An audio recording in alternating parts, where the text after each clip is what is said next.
We welcome every one of you. Thank you for this time. We are going to be together again, and today we are going to be dealing with developing emerging leaders, leaders that are about to be released, people that are putting their heads above the normal waters of leadership, men and women that are yearning to come out and take a new way of leading. So we're going to be looking at how do we develop this kind of leaders? What are we going to be expecting when we come to talk about developing emerging leaders? Today, everybody is either tired with the present status of leadership, and the cry and the yearning is could there be new leaders that are going to do great and mighty works than what is going on? Do we expect a new breed? Are we trusting that some people are going to rise? If there are going to be, how do we get them? This is why we are talking about developing leaders. I think leaders are at their very best when they are raising leaders around them. Now you have to listen to this one correctly. That leaders are at their very best when they are raising leaders around them. You're going to find this not to be common because somehow there are people who want to hoard what we call leadership secrets, even though they are not secrets in leadership. There are leaders who are intimidated by raising leaders around them. There are also leaders that are excited to get people to come on board and do great and mighty things more than what they are doing. You find out that there are many ways people think when you talk about a successor or you think about somebody who is going to walk alongside with you. You find out that some of the proteges, they are afraid to actually take leadership responsibility. And you find somebody who is ready to actually grow them, develop them, and to deploy them. But they will be resistant. Then you find others also who are yearning for somebody to develop them and to make them great. And then you find there is nobody there to help them. So we're going to be looking at how you are going to be the best, because the best way to be is to raise leaders around you. If we're going to put it also in another way, leaders are at their best when they are creating a leadership culture. Now, one of the problems we are having is we have not gotten a very firm culture on leadership. Everybody comes up with his idea, with his opinion, with his strategy, with what he believes, his personal convictions, and just come around. And then he builds something that looks like a cultic thing. Then he will be saying, well, if you are going to be a leader, this is how I want you to be. But you see, leadership is supposed to be universal, even though the operations can be contextual. And they also have to come in from cultural backgrounds, because every ethnicity and every demography and every race and every country and state, you're going to find out that people actually operate from cultural backgrounds. But there are certain things that we can destroy when we come to cultural backgrounds, religious backgrounds.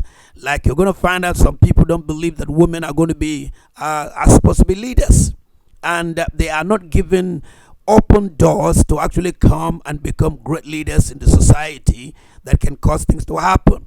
It is either cultural or it is a religious thing.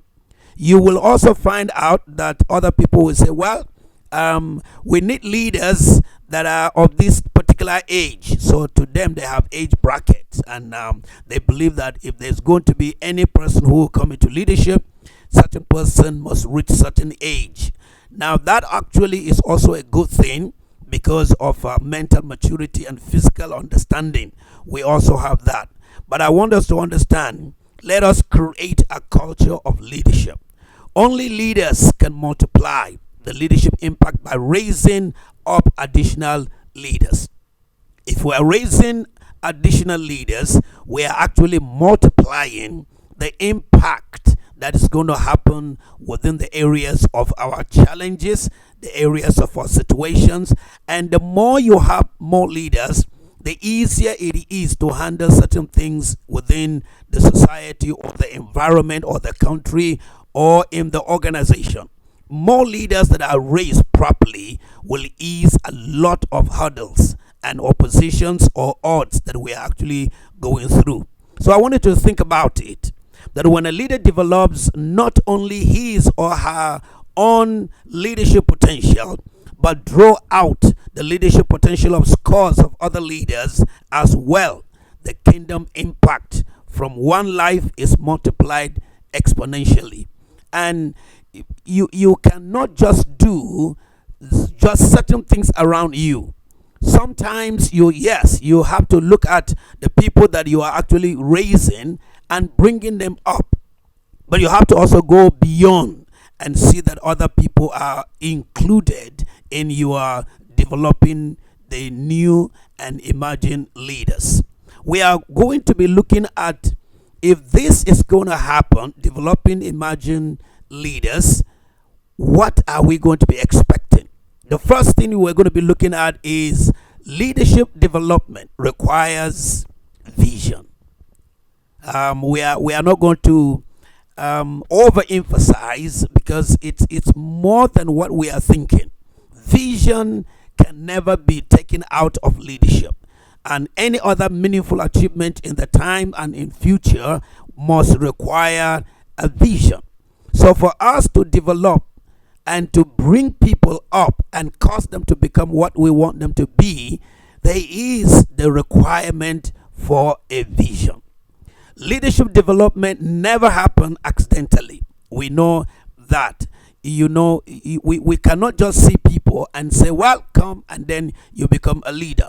There must be an intentional way of raising leaders. There must be a purposeful way.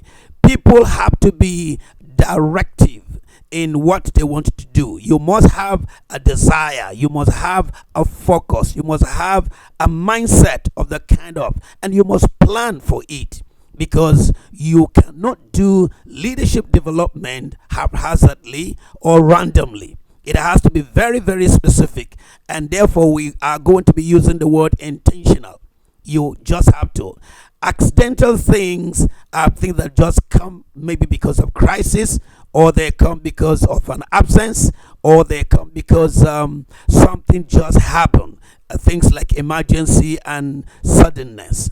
But we are saying that for us to develop leaders, we have to be completely intentional.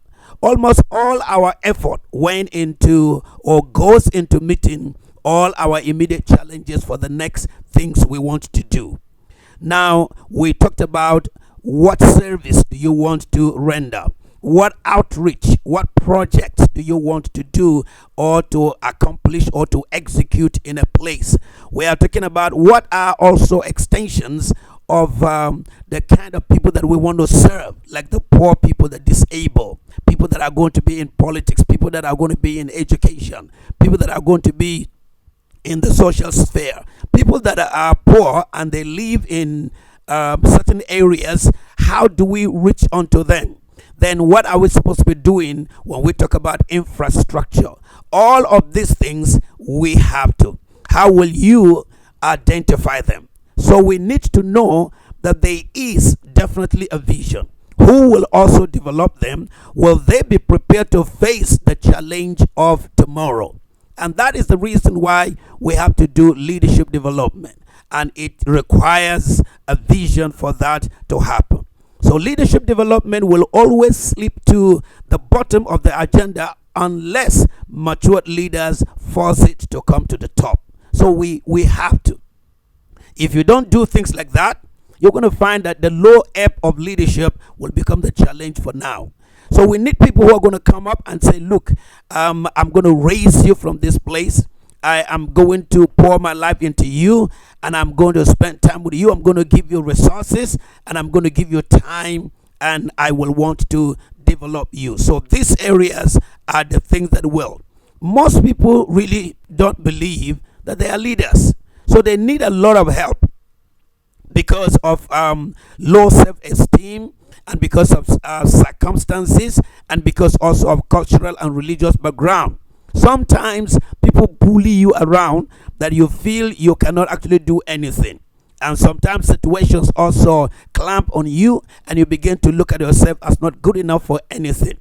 So creating a vision, of course, is just the beginning of how to develop emerging leaders. The next challenge is to come up with a strategy for turning that vision into reality. There is a vision, yes, and we have always said that a vision is a preferred picture, which is a mental picture of a preferred tomorrow. What you see in your mind, not with your eyes. You see in your mind that tomorrow certain things like this are going to happen. We have all known very well that Martin Luther King Jr. was able to give his ultimate speech, which was the best, and he gave it.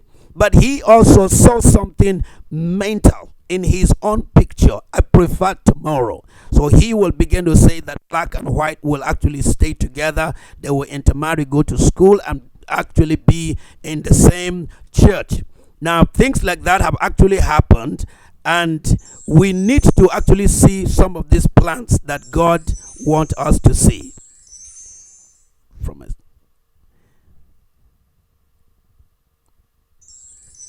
Now, we must look at these issues that I just mentioned now and see how we are going to actually run them. Certain things are clear to us. Now, vision has to have strategy, and strategy is what you are going to put in place as following them sequentially to have A, B, C of how to do that. Now, remember what I'm saying is that we're going to be turning vision into reality. It's not just what you see, but how are you going to convert it to become tangible, that people will become beneficial about it? How is it that is going to wind up becoming a leader? How are you going to take somebody who is a protege and then turn him to actually become a leader? What is going to happen? The first thing, like I said, it requires a vision. The second thing you're going to actually look at is that someone spotted our potential. So how are you going to take somebody who is about to be, and you want to make him a leader, and he is an emerging leader? How are you going to do that? The second step actually has to bring us to that point, and it is that someone spotted our potential. You know, in life, somebody must see something in you that even you yourself has not seen. Other group of people will actually see something in you that probably you are doubting. And so it will require somebody who has a great mindset, who has a different eyes that sees what people don't see. And that's why I'm saying that all of us that are here, if you are a leader, if you are doing something now, there is definitely somebody who actually saw something in you and probably opened up for the first time, and maybe you were surprised. Now, that is what I want to talk about in the second, apart from vision. Leadership is more a function than ability. It is something that you do. And if it is something that you do, then just having mental ability, then you provide competent leadership, and people of any age will follow your direction. Because what you do will actually make people to come your way or to leave your way. Good leadership, as we begin to function, you'll come to a place where people are going to say, yes, I'm going to follow this person, or no, I am not going to follow this person. But somehow, somebody must spot your potential and see that those things are. The next thing you're also going to look at as we begin to develop emerging leaders is that someone invested in us. Now remember, somebody spotted you and saw what you could do, but you are not doing, and they picked lift you up and say, well, I can work on you. And you have to agree that, yes, I'm going to work and I'm going to submit myself to tutelage. The third point we're going to actually look at also here is that someone invested in us. You don't just wake up and become. You remember we started all the schools we have gone through. Somebody invested into your life.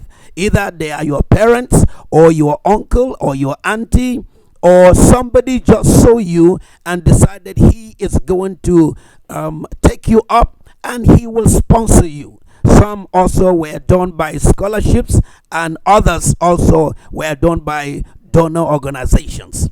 I want us to know this, that the emerging leaders that we are seeing, we definitely must have to spot them just like somebody spotted you. Number two, we have to invest in them. Why? Because also somebody invested in you to become who you are today. Someone invested in us, and it is a real thing. This is a give back to the society. This is also an appreciation. This is also to know that you are not a person that doesn't use or have amnesia, because you should be able to understand very well that, yes, somebody truly has invested in me, and therefore I have become. And if we keep investing and keep the cycle going, we will have leaders that will be produced, they will reproduce, and those ones again will come up and do it. So perhaps I want to also say that there's someone who first saw leadership potential in us and also developed us. So what are you going to do with what you have been given? What are you going to do if we're going to develop emerging leaders?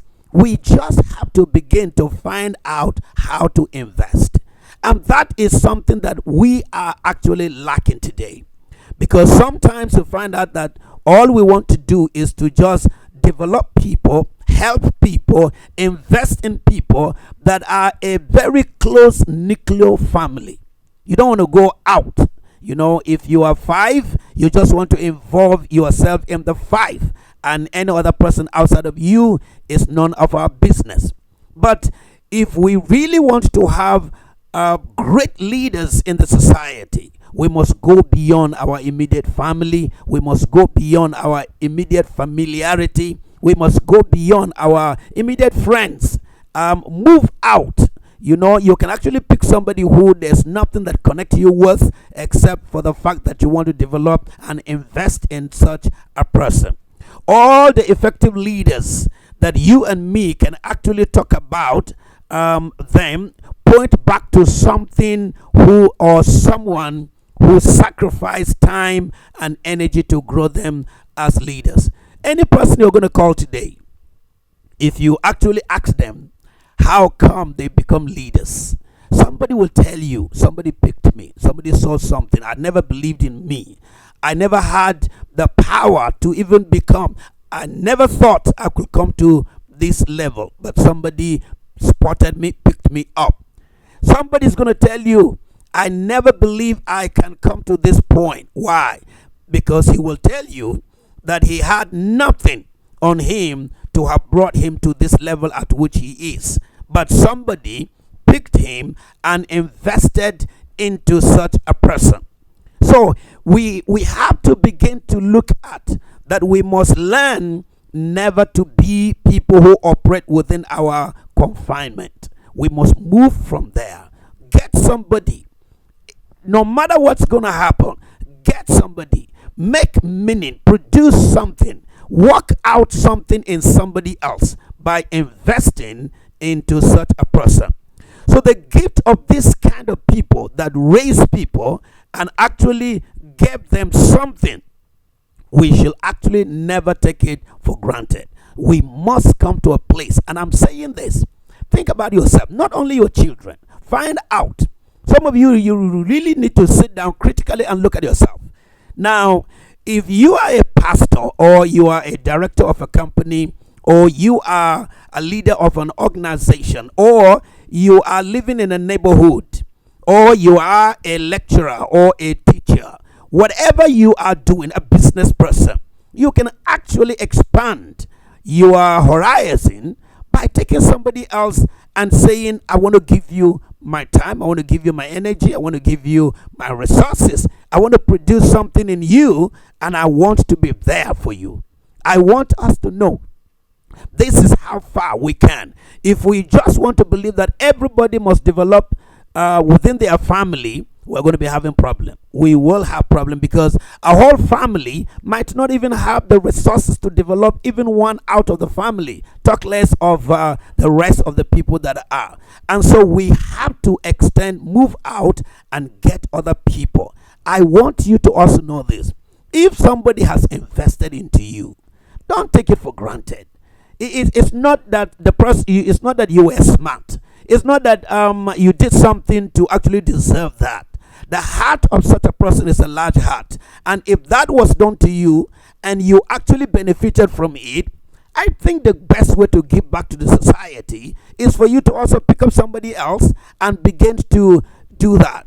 I always have to say this most times, that if every one of us, every family could get to the orphanage and just pick one orphan, there will be no orphanages. There will not. Because the people that are having homes and they are staying in homes, they are absolutely more than the people that we call orphans. And that, to me, it's a sign that we are either blind, or we don't have empathy, or we don't just want to invest in other people outside our family bloodline. But you can actually think about that. Think about the massive church members that we're having.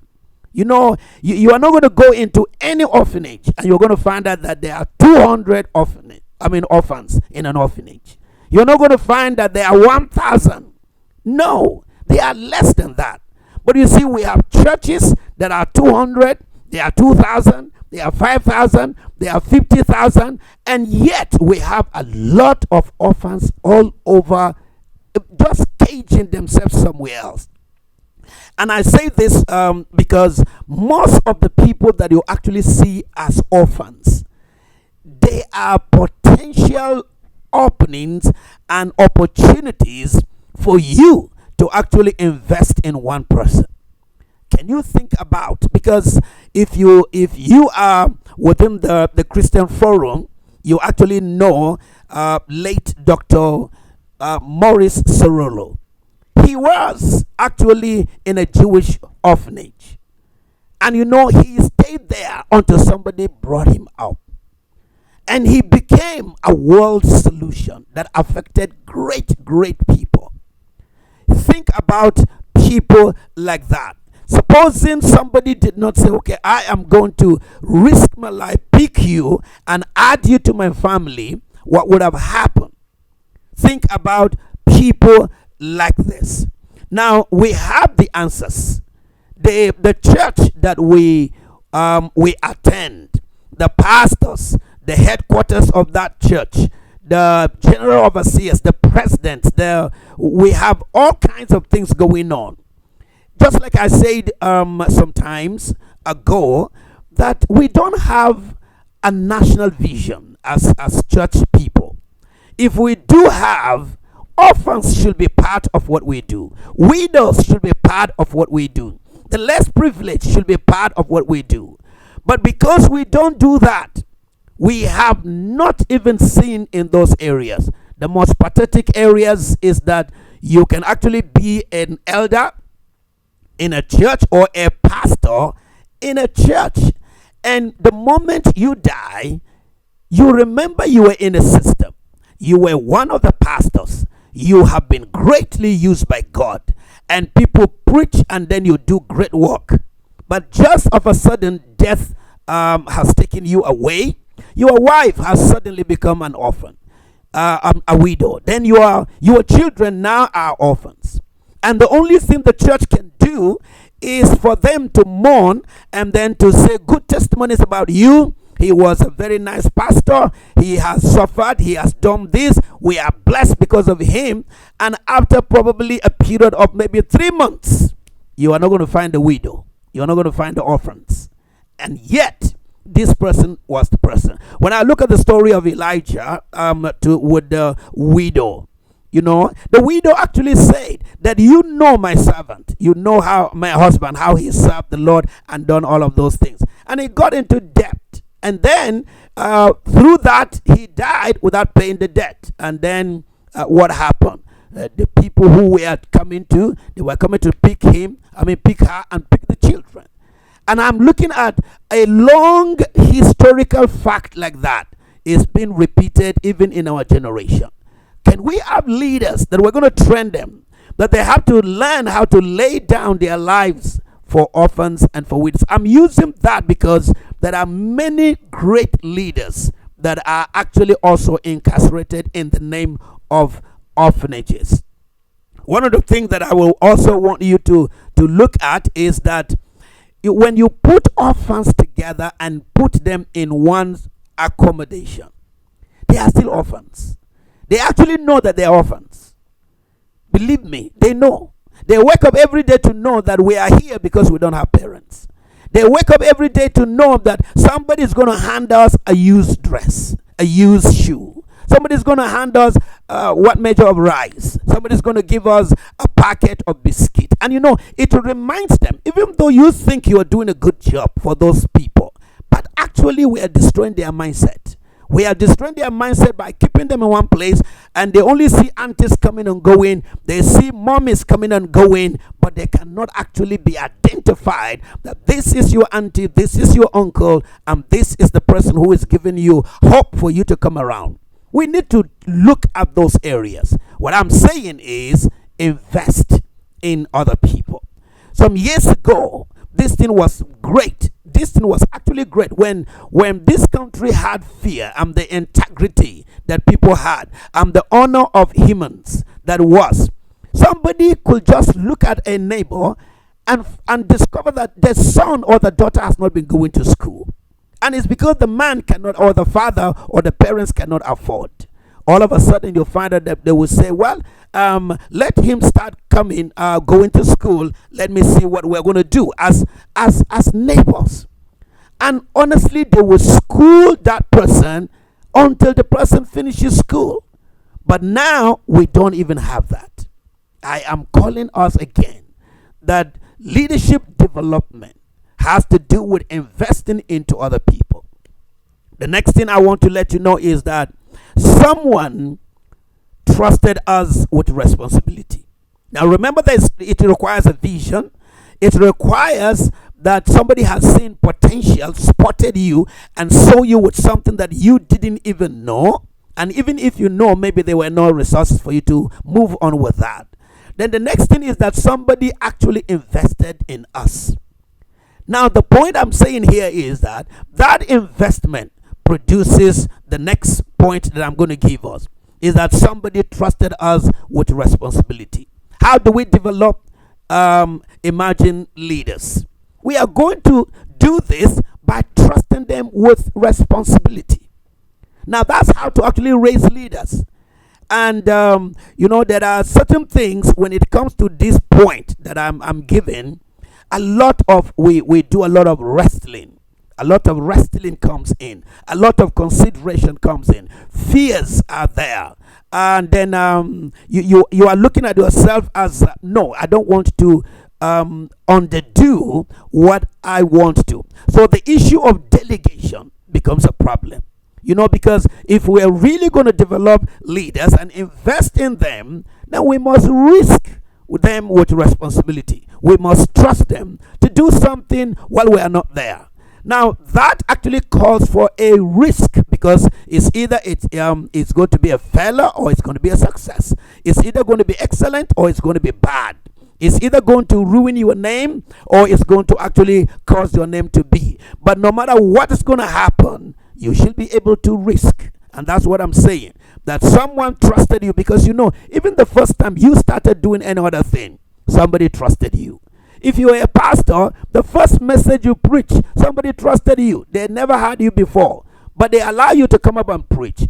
If you are heading an organization, you have not been in that organization, you were just hired and paid and then or employed, but now they risk the trust that you are going to head that department, head that organization, or do something about. those of us who are tribal leaders, you're going to find out that somebody also trusted you. So what I'm saying, that the trust that has been given to us, we should be able to extend it to others. So the best thing that we're also going to do, we cannot just keep saying we are developing leaders without taking the risk. Don't preserve your name too much that you are not a person who can delegate and who can actually risk. Great leaders risk, and they risk responsibility, delegating their subordinates or people that are with them and those that they are developing to go do something. I want you to know this. You can't keep them around you. Look at Jesus Christ. When he came, what did he do? He picked up different people from different regions and different areas, and they were 12. And he stayed with them, and he did one or two things with them, and then he now said unto them, okay, now you go and do. And he said, go and preach. I wanted to go and heal the sick. I wanted to go and cast demons out, raise the dead. And that's what he said. He said, go and preach. And he told them what to preach.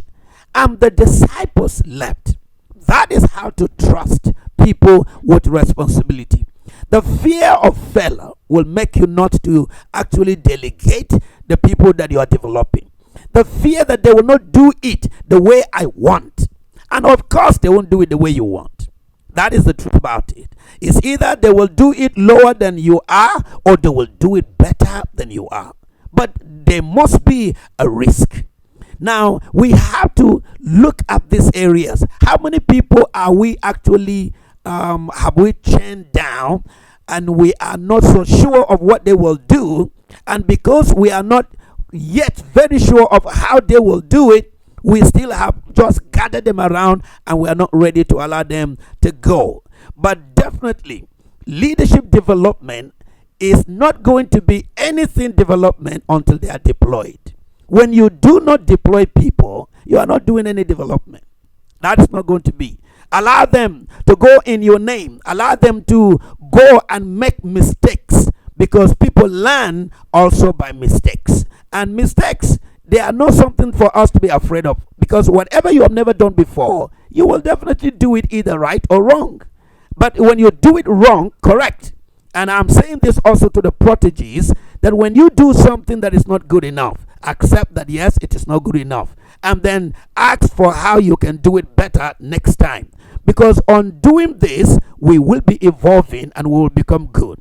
So someone took a risk and said, here is the leadership baton. I think you are ready to run with it. Here is a job. I believe you can do it. Here is position. I am confident you can also fill in. Now, these are things that leaders are to do. And most times we always rebel. It's like, oh no, I've never done this before. No, I've never stand before people. Oh no, I cannot talk when I see people. All those things they are normal fears with everybody. Your own is not a different thing. You're not dealing with a demon that is different from others. What I'm saying is, when somebody trusts you and is telling you to do something, even if you don't know how to do it, and even if you are shaking like you are going to fall, accept it, go and just do it. It's better to check, do it, and fail than for you to just stay in one place and be saying, oh no, I am not going to be. You have to come to that place. Leaders don't become leaders until someone actually push a baton of responsibility in their hands and says, go. That is. Now, sometimes also when we are emotionally weak, that when somebody explains and say, no, please sir, give me some time. Give me like this, let me prepare very well. And because we are having some emotional weakness, we are not able to be strong enough to risk. We cannot say, no, I have given you. If you're not going to do it, nobody will do it. And then I want you to go and leave the person and walk away from that person. Everybody should learn how to plunge into something for the first time, and then looking at what's going to come out. I want to say this. If you're going to go into something for the first time, you're either going to succeed or you're going to fail. All of them are necessary. If you are going to move forward, you must fail. If you're going to move forward, you must succeed. But all of that will make you become a strong person. So if we are going to develop emerging leaders, we must be people who are ready to trust them with responsibility. Identifying emerging leaders, investing in the development of emerging leaders, and trusting responsibility in the emerging leaders is there are things that we must look at, and they are great for all of us to understand that. I want us to look at the plan that Jesus Christ used. Now, for those of you who are probably not in the Christian religion, just take the principles, because principles are everywhere. Excuse me. You're going to find out that principles are everywhere. Now, the world today has come to a point where they now know that there are many people who are not Jesus Christ followers, but they have taken the principles of Jesus.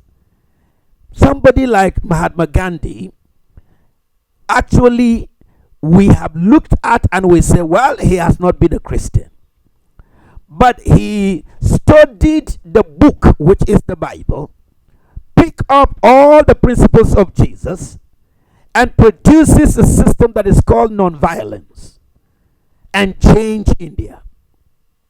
And he looked at the Christians and said unto them, I hate you as Christians, but I love Jesus. And he said, the reason why I hate you is because you don't do what Jesus Christ said. So don't allow this to make you look like, okay, this is only for Christians. No, it's not. Jesus' leadership development plan, how did he do that? How he selected his disciples. He actually selected his disciples carefully. That is one principle that I want you to understand. If we are going to develop emerging leaders, we must actually know that these leaders, we have to select them carefully. Not in a haste, not randomly, and not just blindly. We must be able to look at intentionally, how many people do I want to raise? You have the plan. I have 3 years to raise 3 leaders. I have 3 years to raise 5 leaders. I have 10 years to raise 6 leaders. It must be intentional, purposeful, and you must have a particular range at which you're going to do, depending on the time that you're going to do. He took his time and prayed fervently before he chose them. And you know, like we can all say, Miles Monroe made it so plain. He said that prayer is a universal cry. Prayer is a universal cry. Every human prayed. Whether he's a Christian, he's a Muslim, a Hindu, a Buddhist, all people pray. Pagans prayed. Idol worshippers, they prayed. So prayer is universal. And Jesus took time and prayed fervently. In fact, if you go to the book of life, he prayed throughout the night. That is how serious it is for us to. Like I said, that most of us, or some of us listening right now, you have been frustrated by leaders that you developed, and they are not with you. Yes. And you are regretting. I understand with you that it is very, very painful to raise people after spending years and time and resources, and all of a sudden they grew up and become better than you. That's what they think. And that's why I say that if you remember somebody invested into you, you must pick up somebody else. And you don't erase the person that raised you up. You don't do that. But that is actually what we give to the society today. So today, leaders that are supposed to actually be developing leaders, they stop doing that because of hurts. They stop doing it because somebody wounded them, somebody hurt them, somebody used them according to the interpretation of the pains now. And then you begin to have regret. You know, but I still want you to understand that there were so many people Jesus Christ actually healed. They didn't follow him. There were so many people Jesus Christ actually touched their lives. They never came back to say thank you. There were so many people that Jesus actually even healed their family environment. They were among the people that crucified Jesus Christ. So I want you to know this, that prayer is completely a sign of depending on God for what step you want to take. He knew that in the not too long distant future, he will hand the leadership to these people. So we have to pray. What kind of leaders am I going to raise? What kind of, and because I don't know them for now, I need to depend on God. So I am actually saying this, that you must be careful in how you select your leaders. You have to pray. I just want you to understand, you have to pray for the people that you're going to raise. No, I have read books of teachers who have actually been employed to teach a class, and they spend time praying for the students generally. Then they begin to pray specifically and individually for every and each of the students. And some who had academic problems and challenges, they were actually separated, and these people begin to give them extra time, extra lesson. You know, today, if you are giving extra lesson to any child, they have to pay you. But you see, people who actually want to say, I want to give a smile to someone, they do it as a joyful thing. That is their investment. That is their input. That is their extra mile that they want to give to. And students that actually had also were traumatized at home because of these prayers of these teachers, you begin to find out that joy is coming back, concentration is coming back to such students. I am saying this, that because we know we are not going to live forever. Of course, you know that you are not going to be eternal here. There's a period you're going to die. But before we die, can we raise leaders knowing fully that when I am not around, these people can continue with? And if we do that, we will have a great factory of potential leaders that we have worked on them, and will be producing them according to the demand and the time and the season. So I want you to know, he knew that. He knew that he was going to raise these people and entrust them with responsibility of expanding the kingdom. He knew he was going to raise these people and allow them to also take the globe, to go into the whole world and to change. He knew that if I do a very good job, we can take the whole world. And so today we are enjoying from what he did, starting with just a number of 12 people. He chose people with the potential to assume that responsibility. Don't train just like that. Be very specific. What do you want the imagined leader to become? We cannot just say, okay, just go. No, we have to be specific. And there are areas that we can all do training. There are areas we can all do the developing of imagined leaders. If you talk about politics and leadership or governance, how many people are raising people and training people in this sphere of life? You talk about education. How many people are training others to maintain? And if you see it, because we have not raised people in education that can actually make sure that it is doing well, the educational system in Nigeria has collapsed. And it's because there is no sustainability. And the reason for that is because we have not raised people to first know it before they will begin to. Now we are groping. Now we are crying. We are now saying we have a lot of children that are not correctly and rightly educated. So we are going back again to the drawing board to find out. I'm saying this, you won't just see it work like that. It is an intentional thing that we must do. Somebody must train, somebody must equip, somebody must deploy, and somebody must maintain. So there are going to be standards that we are going to be. Jesus knew that for these people to go on while he is not here, they must represent him. Always know that the people that you are raising and developing, they actually bear your marks, they bear your name, they bear your seal, they bear everything that you have. And if we can do that, we'll have them. He then moved into an intense time of investing into their lives. After you pray, You're going to have a selection, a few group of people that you're going to pick. What are you supposed to do with them? You will have to begin to create time to invest into. I learned so much from my mentor, Miles Morrow. He said, people are not a liability. As leaders, I want to say this. Sometimes you really look at people as problem. And the reason for that is simple. Why? Because you're going to find out that maybe you need to rest. And now somebody has just walked in. What are you going to do? Even though you wanted to rest, even though you are tired, even though you are fatigued, but somebody just walked in, you are not going to be looking at that person as, oh, he has come now. This person is not a good person. I needed to rest. He is causing me this. And then you look at the person as a liability. He said, no. Men and women, people are an opportunity. They are actually a door opening to us. All you need to do is to sacrifice that little time that you wanted to rest. What are you going to do? Give that time and that small energy that is remaining, give it to. When we begin to do this, we will open doors for people to come into our ways. What happens if you just say, no, go away. I want to rest. Just go away. Go away until the next time.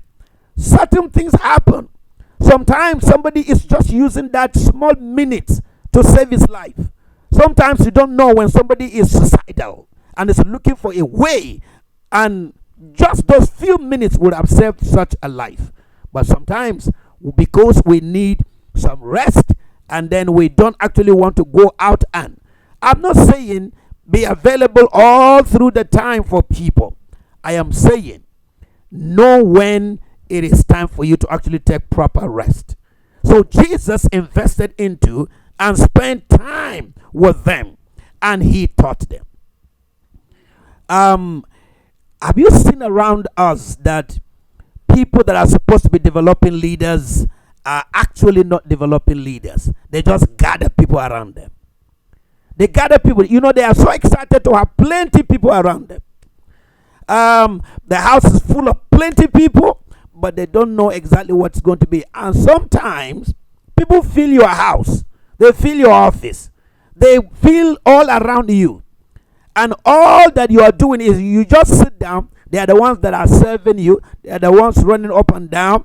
And we have never gotten time to actually teach them. So people come, waste their time. They become so useless around us. And then they fizzle out. Then you'll find new people come in. These ones will go. New people come in. What is going to happen? Instead of surrounding ourselves with so many people, we could select. And when you do that, teach them. Because the only way to actually develop leaders that are emerging is for them to be properly taught. The Bible is very clear of that. In Isaiah, it says that the righteous shall be taught by the Lord. By the word of God, you teach. So if we are to teach people, we have to teach them. We have to nurture them. We have to rebuke them. And we have to also inspire them. Sometimes you come under somebody who all the happenings and everything that goes on is rebukes, and then confrontation and insults and then condemnation and the rest of. But you also need to know as a protege that no matter what the person teaching you, developing you is saying, look in between. Are there things that you are actually doing that he is rebuking you for? When your mentor shouts at you, don't be thinking that he doesn't have the right to do that. People say he's not supposed to shout at me. No. Sometimes some people need to get your attention. And the only way to get your attention is not to condemn you in a shout, but to draw your attention so you can give proper attention to what he wants to say or he wants to reveal to you. I want you to know, when Jesus did this, he entrusted them with real ministry. Now, teaching is something you want people to know. but doing is what you want them to experience. So when you teach, you are giving them abstracts. But when you now tell them and say, okay, now you go and do this, you are having these people to go and experience. And now, when they know something that looks like an abstract, and they have converted it into action, and they see results, they will trust you much, much better, and more will be required from. This is why we see when you have children that are growing up, anytime you want to wear your shoe, they will want to first of all come and put the leg inside your shoe. They know it's not going to size them, but they want to drag it around. So begin to give, and don't give small assignments to your proteges. No, don't give them something that they can do without sweating. Stretch them and make sure they do that. Because what Jesus did to the 12 disciples is not a funny thing. That from Jerusalem, he is telling them, you are going to cover the whole world. Your assignment is to impact the whole world. It's not something that you can even sit down and think that this is my dream or this is my vision. But he gave it to them, and the disciples started, and he told them where to start. So the principles of entrusting, the principles of experiencing something that I am going to do physically, the principle also of stretching is also going to be something you're going to be looking at. They had responsibility, and Jesus also coached them into effectiveness. You cannot actually become effective until you begin to do things. You do things, you fail. You do things, you succeed. And you begin to select, you eliminate. You come to a place where you know, I can do great things just by this. Sometimes I wonder how much impact the church will be having in this world if church leaders were more intentional about developing, about leadership development. You know, some churches, all they have is a working system. You know, they have an organized system from the headquarters. So it's handed over to everybody. You wake up, you know the kind of prayer you're going to pray. You know the kind of sermon you're going to preach. You know the kind of agenda the meeting is going to hold. And so it's completely strict and is organized. Now, nobody brings in an outside idea. Nobody raises any node. People follow it. And if you don't follow it strictly and religiously, you are disciplined and you are queried. Now, how do you develop leaders in such setting? This is why we have to begin to rethink and think again about our organized system. Now, we have seen it very well, and I want you to understand there are some organizations, specifically the church denominations. Somebody has to go to Bible school or a seminary. And when he graduates, the church employs him as a pastor. And he comes in knowing fully I have not been developed from the aspect of leadership. I just study pastoral theology, or I study church management or church administration, and how to preach, which is hermeneutics and homiletics. That is all. Here now they have given you a church. And truly, you don't know anything about leadership. Because leadership is not management. It's not administration. Leadership is actually the ability to lead. So if we are going to look at that point, I want you to understand the church is not producing leaders. That is a true statement. I know some of you will be offended, but the church is not developing leaders. Now, if you check the early church, they didn't take their people to go to seminary. Somebody has to raise and be with you, and you are going to be with that person. Example, Timothy is there in the scripture. Paul came in as a visitor, a guest speaker, and then he started hearing Timothy. Everybody was calling. And then he now said, who is this young boy that you people are? And then they called the young boy. He began to ask. And then you find out that they have a history in their family of godly lineage, which is a fear and all of that. And then he now say, well, let me take. He didn't say, well, there is a school of Gamaliel, which Paul knew. Let me send you to seminary. You look like a potential preacher. You are a fire young boy. No, he didn't do that. He began to teach him again and raise him and started traveling with him and started pouring his life into and started exposing him. So he started by saying, my son. And then he came and he said, my fellow worker. And then he came up again and he gave him responsibility. Ordain all the elders. Make sure you set leadership and administrative things. He told him to ordain elders. Select them. A young boy. Why? That is how to entrust responsibility and trusting the person to do whether he fails or not. You have to find out finally. Paul came and he said, Paul. And then he said, Silas and Timothy, apostles. How he took the same young boy, he grew up.